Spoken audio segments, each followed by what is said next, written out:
అందరికీ నమస్కారం అండి. ఆంధ్రప్రదేశ్ రాష్ట్ర వ్యాప్తంగా ప్రభుత్వ ఉద్యోగులకు, టీచర్లకు, పెన్షన్దారులకు ఒక ముఖ్యమైన అప్డేట్ అయితే రావడం జరిగిందనమాట. అప్డేట్కి సంబంధించినటువంటి పూర్తి ఇన్ఫర్మేషన్ అనేది ఇక ఈ వీడియోలో వెళ్ళి తెలుసుకుందామండి. ముందు వీడియో చూసిన ప్రతి ఒక్కరు కూడా వీడియో లైక్ చేయండి. చాలామంది అయితే వీడియో చూస్తున్నారు కానీ సబ్స్క్రైబ్ అయితే చేసుకోవడం లేదండి. దయచేసి సబ్స్క్రైబ్ చేసుకోండి, సపోర్ట్ చేయండి. ఇక లేట్ చేయకుండా వీడియోలో కనుక వెళ్ళినట్లయితే ఏపీలో ప్రభుత్వ టీచర్లకు అందని జీతాలు అంటూ వార్త అయితే చెక్కలు కొడుతుందండి.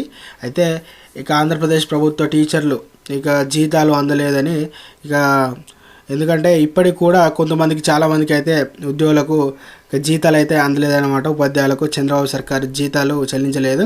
ప్రతి నెల 1వ తేదీనే జీతాలు ఇస్తామని మేనిఫెస్టోలో చంద్రబాబు నాయుడు గారు, పవన్ కళ్యాణ్ హామీ ఇచ్చిన సంగతి తెలిసిందే. అయితే 5,000 కోట్ల రూపాయలు అప్పు తెచ్చి కూడా టీచర్ల కూటమి ప్రభుత్వం జీతాలు చెల్లించలేదు.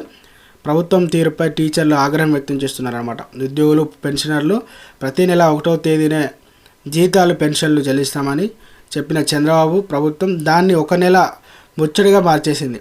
తొలి నెల మినహా తర్వాత నెల నుంచి మరొకటి తేదీనే ఇక ఉద్యోగులందరికీ జీతాలు, పెన్షన్లు జమ చేయడం లేదు. నూతన సంవత్సరంలో 4వ తేదీ కూడా పోయినప్పటికీ కూడా వేతనాల కోసం సుమారు 2 లక్షల మంది ఉపాధ్యాయులు అయితే ఎదురుచూపులు చూశారు. ఉపాధ్యాయులతో పాటు పలు శాఖల్లో ఉద్యోగులకు ఈ నెల 1వ తేదీనే జీతాలు అయితే వేతనాలు కూడా అందలేదన్నమాట.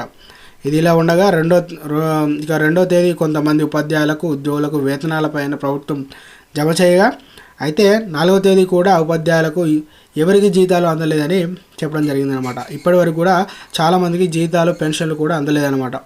జీతాల కోసం ప్రతి నెల ఎదురుచూపులు తప్పడం లేదని ఉపాధ్యాయులు ఆవేదన వ్యక్తం చేస్తున్నారు.